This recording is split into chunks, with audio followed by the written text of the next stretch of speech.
Long before it became a floating holiday destination, the RMS Queen Mary was known by a more chilling name, the Great Ghost. Today, we'll find out why as we briefly explore the ship's genuine, often tragic history before taking a skeptical scalpel to the haunted claims to find out, is the Queen Mary a monument to the dead or just a masterclass in marketing?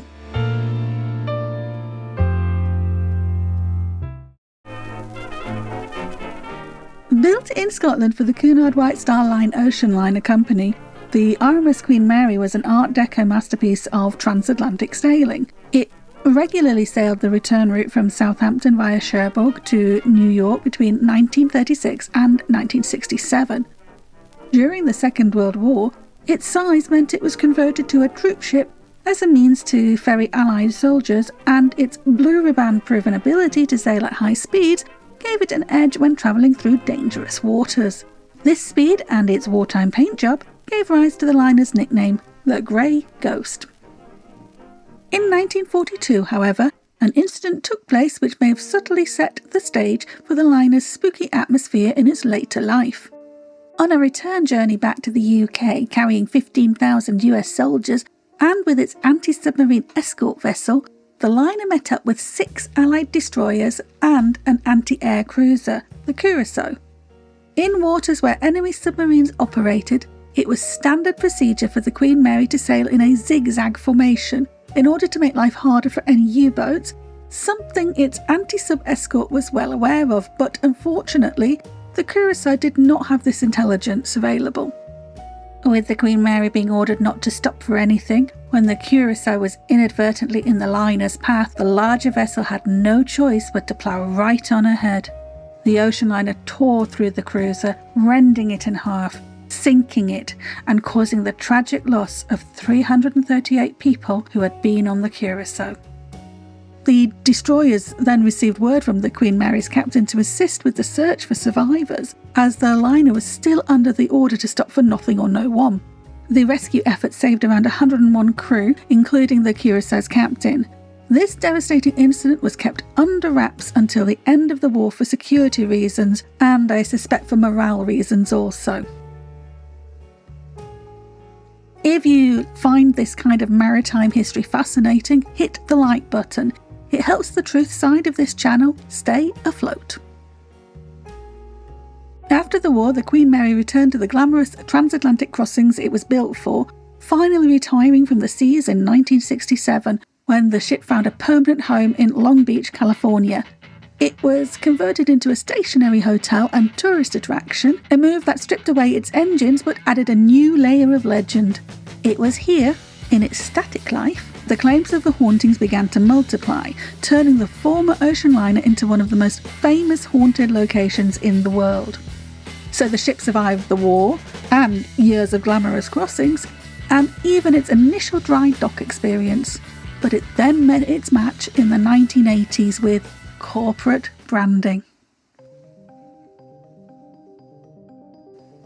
Since docking permanently in Long Beach, the Queen Mary had been owned by several different entities, and many of those found the Great Liner to be an extremely expensive property to maintain. I mention this because it ties into the why the place is believed to be so haunted. Reports of paranormal happenings only began in the 1980s during the time the Walt Disney Company owned the ship. And this, if you like your haunted mansion type attraction, and I know I do, kind of makes a lot of sense. The staff were telling stories amongst each other. Were they bored? Did they buy into the bit about ghosts not liking renovations? It'd be a bit late for the spooks to turn up in the late 1980s if so, since the ship had already been renovated a fair few times over her lifespan, in some parts harrowingly so. Perhaps it was just the natural weight of the vessel's history having an effect on the imaginations of the staff. Normal creaks and groans of an old ship could easily be mistaken for something far more sinister for a primed staff. Still, this was when the Queen Mary ghost tours started being offered to tourists. Ghost tours on the Grey Ghost. It's brilliant and very Disney. As mentioned earlier, the Queen Mary had historically been a super expensive property to run and maintain, and ultimately the people of Long Beach didn't want the Disney Sea treatment, which later appeared in Tokyo instead.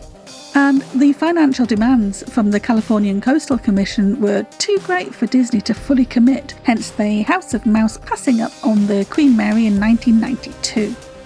Whilst Disney may have left, the ghost tours and the idea the grey ghost was haunted stayed. And so, it's said there are more than 150 haunts on the liner, and a host of other paranormal phenomena, such as random noises, knocks, laughs, spooky light activity, odd feelings. Given how these shenanigans started, I'm so inclined to call all of this nonsense, but I wouldn't be doing my spooky loving side justice if I didn't at least highlight some of the biggest claims here. I've debunked at least one gifted individual before, and I aim to do more.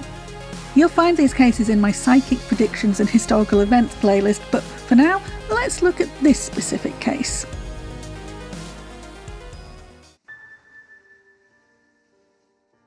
Lady Mabel Fortescue Harrison allegedly predicted the fate of the Queen Mary.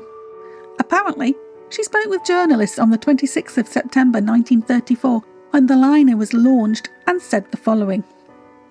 The Queen Mary launched today will know her greatest fame and popularity when she never sails another mile or carries another fare-paying passenger. Lots of sources you'll read, even the Queen Mary's own website, will give you this little nugget of lore. But I don't suffer psychics or their predictions gladly. Firstly, it turns out this lady was not actually a lady in the landed gentry sense.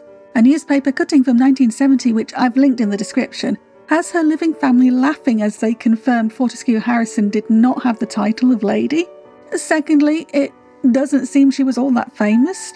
Thirdly, she wasn't psychic that I can find proof of.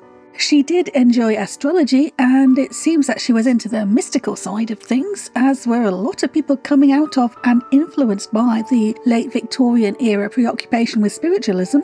There's no actual physical or digital copy I can locate of the claim being published in 1934. So when and where was this quote first used? The ultimate source is likely the Independent Press Telegram's page, which you can view on the Newspaper Archive website. On the 10th of December 1967, a full-page advertisement welcoming the Queen Mary to Long Beach is headlined, "Lady Mabel Fortescue Harrison was right," and the full quote is deployed. Most of this generation will be gone, including myself when this event occurs. However, the Queen Mary launched today will know her greatest fame and popularity when she never sails another mile or carries another fare-paying passenger. It notes Fortescue Harrison was Europe's leading astrologer, despite the fact it was just her hobby. But frankly, she was no longer alive at the time of printing, so wasn't able to comment on the matter. Her family, in the 1970 newspaper article, which was headlined "The Mystery of Mary's Mystic," remarked Mabel herself would likely find this all quite amusing.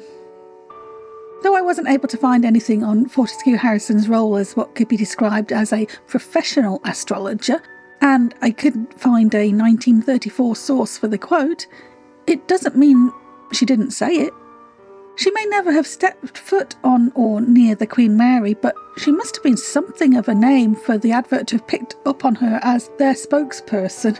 Almost said spokesperson. If anyone knows of a book or another work she is referenced in, please let me know with a comment or email. If we are to take the quote as an actual prediction, then we can remove the context of the ship making a permanent home in Long Beach. It could equally apply if the Queen Mary had sank, for example. Predictions are typically worded in a vague manner, which allows for their convenient use in meeting any explanation. For me, for now, the quote was just a sales pitch, and one still used today, potentially no different to the ghost claims. Speaking of ghosts, let's have a ghost now, yeah? One of the biggest claims to ghost activity on the Queen Mary relates to the ghost of a little girl, alleged to have drowned in either the first or second class swimming pool area. I'll be honest, it's mixed across the sources as to which pool it was, though the official website says it's the first class pool. How she actually drowned also varies as to where you're getting the information. In typical experiences, she's supposed to be singing, playing hide and seek, or calling for her mother. But who is she meant to be? She's been named Jackie, or Jacqueline Torrin, and her story was first told to a larger public audience in 1991 in an episode of Unsolved Mysteries. I love Unsolved Mysteries. I vibe off its theme tune, and hurrah! This episode is available on YouTube, and I've provided a link in the description. I'll be using this episode throughout the rest of this video, as it's probably the first to bring the Queen Mary's ghosts to a wider audience. So this original report of the child, not named at this point, has a maintenance supervisor hearing the sounds of the kid playing. Then she sees splashing water in the pool, which subsides. The sound of the little girl's laughter was heard, and finally, wet footprints were witnessed leading from the pool to the locker room. Following this, psychic Peter James came up with her name. I wish someone could come up with her death certificate though, because that sort of materialisation would really help verify this kid existed at some point. I never like to call individuals outright liars because A, in most of the cases I don't know the people involved, and B, at this point I really don't have the clout to just see if I can call people up and demand answers. Also, with the sort of cases I'm looking at, they've often long left the realm of the living to sing with the choir invisible. I have to say, however, this claim and the other Unsolved Mysteries claims were broadcast when Disney still owned the property and had the vested interest in drumming up business via the ghost tours. Having psychics glom on after the broadcast airs, which also involves psychics, and in particular with this claim of a ghost child expand upon the show's claim, and I'm just calling it for what I think it is, some psychic grifting and more marketing because they had a holiday they wanted to sell. And now, a rant. Tell people enough times this thing is real, and not only will it be believed, people will feel stuff, they'll see stuff, they'll check with each other and ask, did you hear that? And no one will be comfortable contradicting it. Add in spooky effects such as, according to one Reddit visitor's recollection, strings hanging from fans in darkened hallways so that people think they're being touched, and I've about had it with this place already. There have been psychological studies carried out on conformity in the past. For example, Ash's line conformity experiments or Sharif's 1935 autokinetic effect experiment.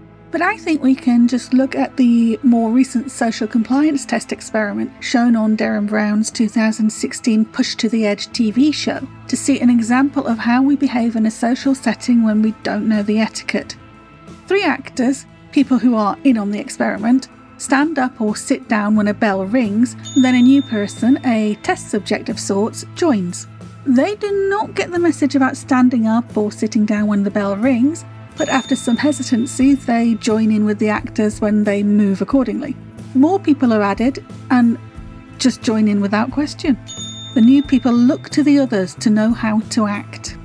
So for our purposes in this video, I suggest for the paranormal experiences and claims, including ghost tours, we can consider 2 types of social influence. Conformity, you change your behaviour to fit the group, and compliance, you change your behaviour following a request. Both are likely to be subconscious. Both exert influence here. This isn't meant to say everyone on a ghost tour is easily led, for example. We are, in general, innately social creatures after all. Nor does it prove or disprove anything paranormal. It's just something to bear in mind. However, in the instance of the Queen Mary and so many other haunted locations with stories and stories upon stories with nothing in evidence to truly back it up, how can we say witnessing something ghostly in tour groups is not the same effect as standing up when a bell rings? Effectively, you're primed with a story, made to believe it's real, and you act in accordance with that belief. Whilst I'm on this rant, paranormal investigators, if you're going somewhere to investigate and there's a bunch of other people with you traipsing about, pointing equipment that doesn't do what they think it does, it's not going to result in useful data to prove there's a ghost about. I mean, what even is a ghost? Why do you think your EMF reading's proving there's one there if you don't know what it is in the first place? Much less the device isn't even built for that. Anyway, I digress. Jackie. I was talking about Jackie. Oh yes. No birth certificate, no death certificate. This is not a real person. This kid never existed. Yay. Please, I'd like to be proven wrong. If you have a link to a verifiable birth or death certificate for one Jacqueline Torrin, aged about 5 or 6 at the time of death, by all means, give me a link. Seriously. If you have a PDF of a death certificate and not just a feeling from a tour guide, my inbox is open. Another ghost mentioned in the Unsolved Mysteries episode was a man in dirty blue overalls appearing behind a lead tour guide as she was checking no guests were left behind. She was going up an escalator, at least in the show's recreation, and turned to see him, clear as day, just over her shoulder. She turned back to face ahead, but stepped to the side to let him past. But no one went past her. The man had vanished. Short and sweet, at least. If I'm going to take this as an incident that actually happened, and I'm sure you can guess by now I really don't, but I want to play fair, who could this man in overalls be? Well, all signs point to this supposedly being a young crewman named John Pedder, who was just 18 years old when he died, for real, in the aft engine room in 1966, referred to in the TV show as Shaft Alley. The specific manner of death was crush injuries due to being trapped in a watertight bunker door, though the specific how of the incident has never been explained as he was alone at the time. Suffice it to say he was a real person, though none of this means he haunts the ship. And the worst thing is, of course, people have invented and expanded upon his accident to the point the word murder has been bandied about, and it's just so gross and disrespectful. I can't with it. If there is a hell, I technically don't believe in it, but if there is, there just has to be a layer of it dedicated to these grifting psychics and salespeople who just want to make money out of tragedy and other people's loss. Instead of young lad doing his job dies in accident, it gets spun out of control into he was playing chicken. Disgusting. Oh well, as long as someone's making money, right? During the Unsolved Mysteries episode, this claim and the claims about the pool area are discussed by one of the paranormal experts, parapsychologist Tony Cornell, who says the experiences in those areas look as if they are repeated cases, so often that they must be genuine. I'd suggest that correlation is not causation, and I don't think anyone's mentioned a date of how far these claims stretch back, but Cornell, to his credit, warns viewers that they must be very careful with the claims of psychics due to the fact some may well come already armed with the information they want to impart. And I promise, we'll pick up on how and why psychics do what they do in another video at some point. Many of the reports of ghostly experiences on the Queen Mary relate to the audio phenomena, such as disembodied conversations. In the Unsolved Mysteries episode, parapsychologist William Roll leaves audio recording equipment on the ship overnight, in the lower levels in the bow area, as he thought he had already heard the sound of 2 men talking. Roll believes the sound is genuine. The recording, capturing mostly nothing, is admittedly creepy when a series of noises careen around the bow, including what does sound like voices. Roll says, what we can conclude is that there is a physical source for the sounds. Now, is it parapsychological, or does it have some other kind of source? And that still remains uncertain. We have to remember that this is an old ship with a specific acoustic environment that isn't the same as what the average person would be used to. Metal can make freaky noises as it relaxes, and water noises can sound like people talking because our brains want to make patterns out of randomness. Additionally, we can make an argument that water is excellent at carrying sound, which the ship itself carries differently, and just sticking an old tape recorder down and getting some sounds you can't identify doesn't mean a whole heap beyond, yay, you've got a tape of sounds you can't identify. I'd love to hear from any audio specialists, particularly if you've experienced an underwater sound and ship or ocean liner environments. Again, if you haven't seen it already, the link to the Unsolved Mysteries episode is available in the description. Let me know in a comment what your take is on this. If we take this on board, no pun, it's good evidence that audio pareidolia, a human brain trying to force pattern recognition somewhere it just isn't, is part of the haunting of the Queen Mary. It, at first glance, can give a veneer of authenticity to the layperson. We hear things, we can't explain it, therefore ghosts. But unless we've had all the rational explanations examined from all angles, how is it even possible to conclude that? But it's okay, we're finally making a profit from some part of this venture, yeah? One big claim not mentioned on Unsolved Mysteries is that of Room B340. Look this one up in a YouTube search and you'll find there's a popular narrative online that Room B340 is a gauntlet of terror. At this point with these haunt claims, it's not exactly a high bar, but here we are. I'm not here to tell you this place is haunted. The exact opposite, as you can imagine, is what I'll tell you. Now, I've not had the luxury of staying in this room or even being on board the Queen Mary. I'm genuinely envious of anyone who has. But you don't need to do that to examine the history of where or when the story originates. So the stories around the room are said to go back to the 1960s. This first tale you'll hear is violent, arguably a smidge sexist, and a bit gory, so if you don't like that sort of thing, feel free to skip ahead about 2 minutes. Safe in the knowledge that whatever people say about this room, it's literally just marketing at work again. Happy travels! Oh, for the rest of you who stayed. Pretend you didn't hear what I just said. We're going back to the 1960s, during one of the last crossings the Queen Mary will make across the Atlantic. There's this guy, and he murders 2 women on board. Motive? There be none. He is found out and confined to his room, which is either B222, B224 or B226. The room is guarded, so if he tries to escape he will be caught. After a time he begins to hammer down at the door, asking to be let out since someone is trying to kill him. He is ignored because it's clearly trying to escape, and after some more time he is silent. The Queen Mary docks in New York the following day, whereupon the NYPD is on scene to investigate. Police, open up! But what they find is truly grisly. The murderer's eviscerated remains are discovered over the entire room. This suspicious scene is unbelievable. He clearly couldn't have done this himself. Well, I can count the ways, but we'll just keep that quiet, eh? It's just not possible. Then reports of spooky strangeness are coming in on the next sailing. This room is now officially haunted. Later in 1967, the Queen Mary is now firmly held down in Long Beach, and those 3 aforementioned rooms are repurposed into one big room.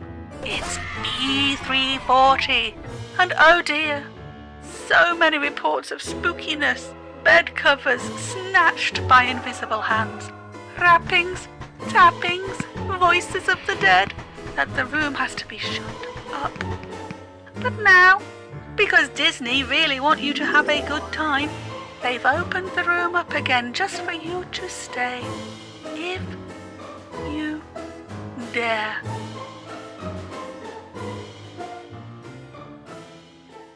According to CrescentValleyWeekly.com, there is more than that one story floating about the room, but suffice it to say, they're just variations on a theme originally by Disney.